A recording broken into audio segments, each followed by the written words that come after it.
Front and center in Beijing today, a report from Reuters that the U.S. president is preparing to sign an executive order making it impossible for American companies to use Huawei's equipment. A purely political move made without a shred of evidence, China says. The order would be confirmation of the U.S. stance that Huawei's equipment could easily be used by the Chinese government to spy on Americans. The U.S., Australia, and New Zealand have all banned Huawei from their networks. Canada hasn't gone that route, nor has Britain, but that may soon change. In an interview today, the UK's defense secretary says he has grave and very deep concerns about Huawei providing the 5G network in Britain. That leaves Canada somewhat isolated, says this former director of CSIS. That really puts all of the pressure on Canada as the sole ally of a sole member of the key partnerships that is now going to be relying on inspecting equipment to see if it can find traps and backdoors in the equipment. Before executive Meng Wanzhou's arrest, a different kind of pressure from Huawei lobbyists.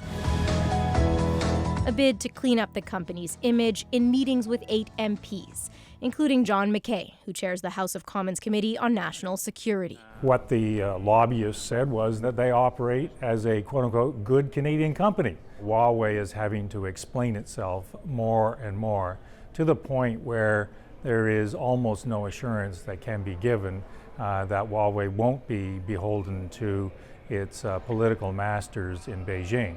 In his last news conference of the year, the Prime Minister made sure to tread carefully on how much of a security risk Huawei poses. He stressed that Canada needs to look at the issue in a thoughtful way. The question is whether that position changes anytime soon as the pressure ramps up on all sides.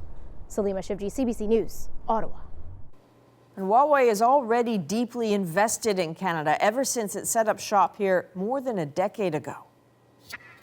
Huawei is pouring hundreds of millions of dollars into research and development here. In fact, it's now one of the 25 largest R&D spenders in this country, more than oil and gas giant Syncrude or aerospace giant Lockheed Martin. Our terminal team here to show you what the products are. Huawei Canada has offices in 4 provinces, employing more than 700 people, and it has partnered with a dozen top universities in Canada, committing millions to fund research into wireless tech. This intermission brought to you by Huawei smartphones.